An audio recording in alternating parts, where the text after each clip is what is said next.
Pues bueno, ya nos encontramos aquí con nuestro experto Alejandro Sainz. No ¿Qué eres tal? Sainz, No, ¿verdad? es Sainz, Marisol. ¿Cómo Oye, estás? sí, Buenos días. pero cantas muy bonito, por cierto. Gracias, gracias. Tenemos otra próxima, ¿verdad? Que ya lo pidieron, pero pues bueno, hay que prepararlo. Sí, otro talento aparte que ya tienes. Y pues bueno, el día de hoy, pues bueno, vamos a hablar de algo muy importante, que son Claro. los derechos de los trans, ¿verdad? De las personas trans, así es, mira, derechos que lamentablemente hoy en la actualidad todavía siguen siendo vulnerados, ¿verdad? Sí. Y hay mucha pues discriminación en este tema, las personas transgénero o transexuales, como ellos se identifican. Pero bueno, el contexto del tema pues es precisamente, ¿verdad? Hacer conciencia en la sociedad y sobre todo en las instituciones públicas de las cuestiones que tienen que ejercer en materia legislativa, pues para que se respeten esas garantías constitucionales, ¿verdad? A estas personas, pues que deben de gozar de los mismos derechos que cualquier otra persona, Marisol. Exactamente, pero principalmente cuando hablamos de trans, ¿a qué nos referimos? Mira, una persona transgénero la tenemos que entender, ya sea un hombre o una mujer que no se siente afín con su sexo, es decir, una mujer que nació siendo pues obviamente mujer, que no se siente identificada, ¿verdad?, con las concepciones que social o culturalmente le han sido asignadas y que tiene más pues sincronía con las cuestiones masculinas. Entonces prácticamente la decisión de cómo te quieres proyectar ante los demás y ante la sociedad, independientemente si eres hombre o mujer. Exactamente. Oye, afuera de ahorita de cámaras también hablábamos que es muy diferente el sexo al género, ¿verdad? Hay que especificar precisamente eso. Claro, mira, el sexo son las cuestiones biológicas que te fueron asignadas al nacer. O sea, Sí, ya tú naciste mujer. Naciste mujer o naciste hombre, pero el género ya cuando creces es aquella concepción con la cual tú te sientes pues identificado, ¿verdad? Independientemente de que seas hombre o mujer. Y pues prácticamente son concepciones que social o culturalmente pues les han sido asignadas a los hombres a través del tiempo, ¿no? Por eso no comulgas a veces siendo hombre con las cuestiones masculinas, sino pues con las cuestiones femeninas, y por eso te ostentas como una mujer ante los demás. Sí, exacto, ¿no? Yo nací mujer, pero yo me siento hombre y es por eso que ya me convierto en trans, ¿no? Es correcto, así es. Oye, abogado, también otra preguntita. ¿Una persona que es transgénero puede adecuar su acta de nacimiento y cuál precisamente es el trámite a seguir? Yo soy Marisol, pero me siento hombre, me quiero llamar Luis. ¿Cuál es el proceso? Claro, mira, actualmente nuestra legislación estatal establece u obliga, ¿verdad?, a las personas que quieren hacer este tipo de trámites a acudir ante un órgano jurisdiccional, es decir, ante un juzgado familiar. Pero esto, Marisol, implica un acto de discriminación. ¿Por qué? Porque los obliga a que tengan que contratar un abogado, a realizar gastos de honorarios precisamente del abogado y a someterse a un procedimiento donde van a tener que aportar pruebas y perder más que nada tiempo. Entonces, lo ideal que pues tendrá que hacerse, ¿verdad?, por el Congreso del Estado, legislar en este tema, es permitirles a las personas transgénero y transexuales que ante el oficial del registro civil, de manera administrativa, ellos de manera fácil y eficaz puedan solicitarle de manera directa al oficial del registro civil ese tipo de trámite. ¿En qué consiste? Para que nos lo entiendan, una persona que, por ejemplo, se llame Luis, pero su identidad de género pues es Margarita, porque así le gusta y porque así creció, y ese es su libre desarrollo de personalidad, ostentarse como Margarita, y todos sus documentos están como Luis. Entonces lo primero que tiene que hacer es cambiar su acta de nacimiento. El trámite es acudir al registro civil, hacer la solicitud directa y no deben de negarle el trámite. Debe de existir un protocolo, Marisol, muy exhaustivo y rápido. ¿Qué significa esto? Que lo único que le tienen que pedir a la persona es su libre decisión y su voluntad de querer realizar el trámite.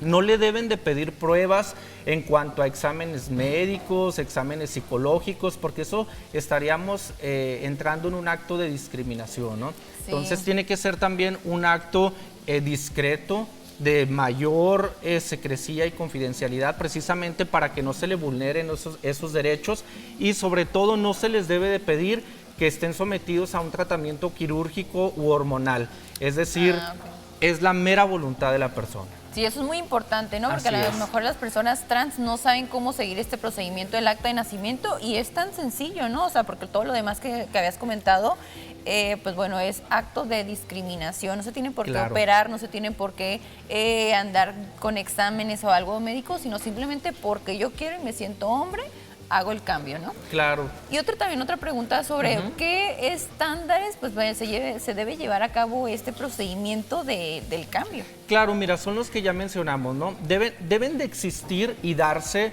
en la práctica de esta forma. Que lamentablemente no se den, pues esa es otra cosa y es donde un abogado tiene que asesorarlos de la manera correcta, pero son pasos sencillos, recordémoslos y los vamos a conceptualizar nuevamente. La voluntad de la persona de querer realizar el trámite, que el trámite sea rápido, eficaz y en la medida de lo posible gratuito.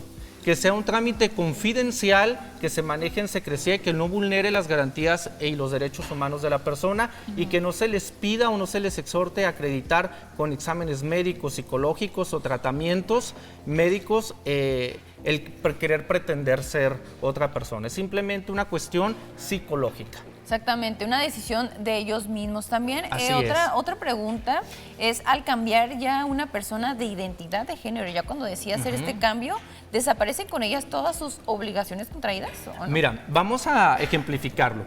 Supongamos una persona que se llame Luis y que tiene muchísimas deudas o que tiene algunas cuentas pendientes con la justicia u obligaciones ante el SAT. Al momento de cambiar su acta de nacimiento por Margarita, no desaparecen todas sus obligaciones, es decir, prácticamente se convierte legalmente en otra persona por cuanto a su nombre, ¿verdad? Pero las obligaciones subsisten. Entonces, ¿cuál es lo interesante y lo importante aquí que debemos entender? Al momento de realizar el cambio de acta de nacimiento, la autoridad que hace o que autoriza ese movimiento o ese cambio debe de girar oficio a todas las autoridades posibles o instituciones públicas que estén dentro del alcance, por ejemplo, el INE, el SAT, la Secretaría de Educación Pública, no sé, Fiscalía General, para informarles precisamente de ese cambio y que haya un antecedente, ¿verdad?, de que Luis ahora pues es Margarita. Es Margarita y tiene todavía que pagar todo esto. Por supuesto, no puede evadir sus obligaciones, ¿no? Porque sería, pues,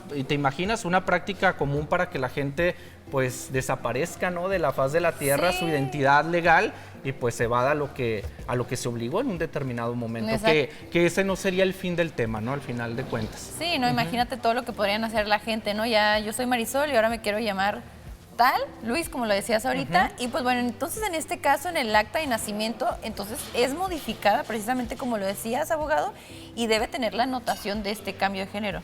No, mira, qué importante pregunta. Luego pasa que cuando se hace una corrección o un cambio en tus datos sustanciales en el acta, no es dejar la misma acta y ponerle una nota marginal que le llaman, ¿no? Es crear una nueva acta, porque precisamente el derecho debe de ser integral. ¿Te imaginas llevar un acta donde diga Luis y luego abajo, ahora se llama Margarita? Pues se vulneran también precisamente esos derechos y la finalidad pues precisamente es que haya un cambio sustancial en la identidad de género de la persona, ¿verdad?